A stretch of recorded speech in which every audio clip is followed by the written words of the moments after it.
परेशान मत होइए, मुझे सैलरी मिल गई है पूरे 7,000 रुपए। 7,000 रुपये? जहाँ तक मुझे पता है गार्ड की शायद सैलरी 15,000 से ऊपर है, फिर ये 7,000 रुपये और ये गार्ड यहाँ पे झाड़ू पोछा क्यों कर रही है? अ, मैम वो क्या है ना कि जो आपके मैनेजर हैं निखिल सर, उन्होंने कहा है यहाँ पे झाड़ू लगाने के लिए और इतना ही नहीं कभी वो इससे पोछा भी लगवाते हैं, अपनी कार भी साफ करवाते हैं और अपने लिए खाना भी मंगवाते हैं। लेकिन उन सब कामों के लिए अशोक चाचा रखे हैं ना हमने, तो सारे काम इनसे क्यों करवाते हैं? मैम यही क्वेश्चन मैंने भी सर से पूछा था कि आप ये सब क्यों कर रहे हैं? वो सिक्योरिटी गार्ड का काम करते हैं, तो आप उससे ये सब काम क्यों करा रहे हैं? तो सर ने कहा, "ये तुम्हारा कोई काम नहीं है बोलने का, तो ये सब मैं देख रहा हूँ तो मैं बोल सकता हूँ, अपने काम से काम रखो।" इसलिए मैंने बोलना छोड़ दिया। कोई बात नहीं, निखिल से बात मैं करूँ। तुम फिलहाल फाइल सबमिट करो और जाओ। यस। हाँ, हाँ, आप फ़िक्र मत कीजिए, हम हॉस्पिटल चलेंगे। ओह! नमस्ते मेम साहब। नमस्ते। क्या कर रहे हो तुम यहाँ पर? तो अपने पति से बात कर रही हूँ, उनकी ना तबीयत ठीक नहीं है, तो मैं उन्हें बता रही थी कि आज मुझे सैलरी मिल गई है, तो मैं उन्हें डॉक्टर के पास लेके जाऊँगी। काम छोड़कर तुम अपने पति से बात कर रही थी। अगर घर में ही बात करनी होती तो काम मत किया करो ना, फिर काम करते क्यों हो? तो मेम साहब, उनको सिर्फ बताना था कि आज हम डॉक्टर के पास चलेंगे, उनको ज़रूरत है, बस यही बताना था। और ये सैलरी मिल गई तुमको? जी, कितनी सैलरी मिली है? 7,000 पूरे 7,000। लाओ, सैलरी दो अपनी। मेम साहब, ये इन पैसों से तो मुझे अपने पति को डॉक्टर के लेके जाना है, आपको क्यों चाहिए? तुम यहाँ पर गार्ड की नौकरी करती हो ना, मुझसे बहस मत करो। जितना बोल रही हो उतना करो, पैसे दो। और वैसे भी तुम्हारा काम करना ना तो गेट पे काम करो, और जब काम कर रही हो तो फोन पर बात मत किया करो। और तुम्हारी गलती है और आखिरी गलती समझ के माफ कर रही हूँ मैं। अगली बार मत करना ये सब। और ये पैसे अब तुम्हें नहीं मिलेंगे, समझी तुम? 1 घंटे बाद मुझे ऑफिस में मिलना। काम करो अपना। हेलो, आपको पता है, अभी मेम साहब आई थी और वो सारी सैलरी लेके चली गई। अब मैं आपको हॉस्पिटल कैसे लेके जाऊँगी? ये सिर्फ़ आपकी वजह से हुआ, आप मुझे काम के समय पे फ़ोन करते हैं। प्लीज़ आज के बाद मत कीजिएगा। जी। जी मैम, आपने बुलाया मुझे? हाँ निखिल, मैंने तुम्हें बुलाया। तो मुझे ये बताओ, हमारे ऑफिस में जो गार्ड है उसको सैलरी कितनी देते हो? मैम जितनी होनी चाहिए 15,000 रुपये। अच्छा, तुम उसे उसकी पूरी सैलरी देते होंगे। जी मैम, मैं सिक्योरिटी गार्ड को उनकी पूरी सैलरी देता हूँ। इनफैक्ट जो भी ऑफिस में काम करते हैं उनकी सैलरी मैं पूरी देता हूँ। वैसे आप ये मुझसे क्यों पूछ रही हैं? छोड़ो। तुम ये बताओ, तुम यहाँ के मैनेजर हो, देखो सारी चीज़ें तुम मैनेज करते हो। तो जो हमारे ऑफिस की गार्ड है वो सिर्फ़ अपना ही काम करती है, कुछ और काम भी कर रही है, कुछ एक्स्ट्रा वर्क, उसे पैसे चाहिए होंगे शायद। नहीं, नहीं मैम, ऐसा तो कुछ नहीं है। सिक्योरिटी गार्ड का काम तो होता है गेट पे खड़े रहना। बस वो अपना काम ही करते हैं और कुछ भी नहीं। अच्छा, वैसे सुनीता नाम है ना उसका, उसने कभी बताया तुम्हें कि कोई घर में परेशानी चल रही है, उसे कुछ पैसों की ज़रूरत है? नहीं मैम, ऐसा तो उसने कुछ नहीं बताया मुझे आके। हुँ। वैसे अशोक कैसा कहाँ है आजकल? वो दिखाई नहीं दे रहे और ऑफिस की साफ-सफाई भी रह रही है। कौन सँभाल रहा है यहाँ का काम? मैम पता नहीं, अशोक चाचा को गाँव जाना था, उनको ज़रूरी काम आ गया था इसलिए वो गाँव चले गए। और साफ-सफाई वो स्टाफ में से कोई कर देता होगा। मैं तो अपने काम में बिज़ी रहता हूँ, मुझे इतना कहाँ पता होता है। इन सब चीज़ों की ज़िम्मेदारी तुम्हारी है और तुम्हें कुछ भी नहीं पता। खैर छोड़ो, कोई बात नहीं। मैं एक काम करती हूँ, चाचा तो गाँव गए हैं, उनसे बाद में बात हो जाएगी। पहले मैं सुनीता से पूछ लेती हूँ कि उसे ना कुछ परेशानी थी। 1 सेकंड, तुम्हें तो पता नहीं है, तो मैं उससे पूछ लेती हूँ। सुनीता, ज़रा ऑफिस में आना।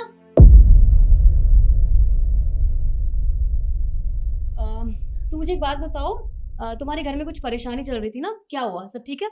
जी मेम साहब, मेरे पति की तबीयत बहुत ज़्यादा ख़राब है और मैं उनका इलाज भी नहीं करा पा रही क्योंकि मुझे थोड़ी कम सैलरी मिलती है, उससे घर का खर्चा, घर का राशन, घर का किराया देना होता है, बच्चों की स्कूल की फ़ीस होती है, बच्चों के भी 100 खर्चे होते हैं क्योंकि महँगाई बहुत बढ़ गई है।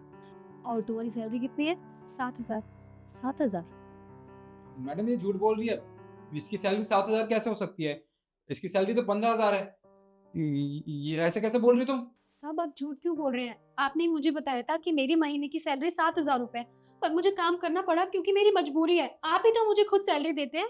मैडम ये झूठ बोल रही है, ऐसा कुछ भी नहीं है। आप मेरा विश्वास कीजिए, मुझे इस पर ना काफ़ी दिनों से शक है।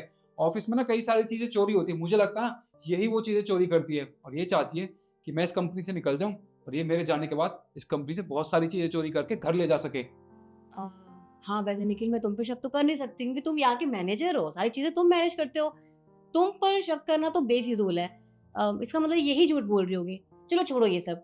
सैलरी तुम देते हो तो तुम एक बात बताओ, तुम्हारे पास डेटा तो होगा ना, सैलरी मतलब अकाउंट में भेजते होंगे तो कोई प्रूफ जिससे कि इसे साबित कर सको कि तुम सही हो अपनी जगह? माफ़ कीजिएगा मैम, मेरे पास ऐसा कोई प्रूफ नहीं है। जब मैंने इससे इसकी अकाउंट डिटेल मांगी थी और इसने अकाउंट डिटेल दे भी थी, पर इसके बैंक में कोई प्रॉब्लम आ रही थी, टेक्निकल इशू था, इसलिए उसमें पैसे ट्रांसफ़र नहीं हो पा रहे थे, तो मैंने ऐसे कैश पैसे देना चालू कर दिया।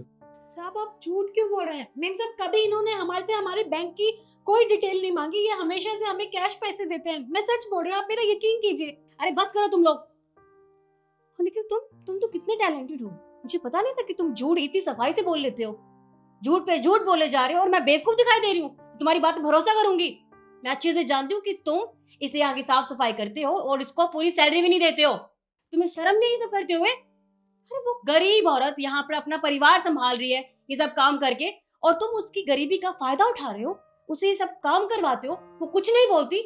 और मैं अच्छे से जानती हूँ कि चाचा यहाँ से क्यों गए हैं, तुमने भेजा नहीं है उनको, वो जानबूझकर यहाँ से गए हैं क्योंकि तुम उन्हें परेशान करते थे। पूरे पैसे भी नहीं देने उनके, और सारा काम इससे करवा लेना। और सैलरी कितनी? 7,000 रुपए, और तुम मुझसे झूठ बोल रहे हो जैसे मुझे कुछ पता ही नहीं है। बताओगे सब क्यों किया? माफ़ कीजिएगा मैम, मुझे थोड़ा लालच आ गया था पैसों का, इसलिए ये सब किया। माफ़ कर दीजिए, आगे से ऐसा नहीं होगा। अरे 50,000 सैलरी है तुम्हारी, इसके बावजूद भी तुम्हारे खर्चे पूरे नहीं हो रहे है ना? और ये बेचारी कुछ बोलती नहीं है, तो इसका मतलब ये कि तुम फायदा उठाओगे इनका। तुम्हें शर्म आनी चाहिए। इस कंपनी के मैनेजर हो तुम, हर चीज मैनेज करना तुम्हारा काम है, और तुम यहाँ पर ये सब स्कैम कर रहे हो, इनका फायदा उठा रहे हो। देखो बहुत हो गया, मुझे तुम्हारे जैसा स्टाफ अपनी कंपनी में बिल्कुल नहीं चाहिए। अभी के अभी निकलो यहाँ से, गेट आउट। मैम माफ़ कर दीजिए, आगे से ऐसा नहीं होगा। आगे से ऐसा नहीं होगा ये तुम बोल रहे हो? मुझे तुम जैसा स्टाफ यहाँ पे नहीं चाहिए। और हाँ, तुम्हारे पास सिर्फ 3 दिन का टाइम है, जितना भी हिसाब है पूरा करो, क्योंकि सुनीता को यहाँ पे 6 महीने हो गए हैं और तुमने जितने भी पैसे कट किए हैं वो सारा हिसाब करोगे, उसके बाद तुम यहाँ से जाओगे। और अगर तुमने ऐसा नहीं किया तो मैं तुम्हारी कंप्लेन करूंगी और तुम्हें सलाखों के पीछे डालूंगी, समझे मेरी बात? अब निकलो यहाँ से।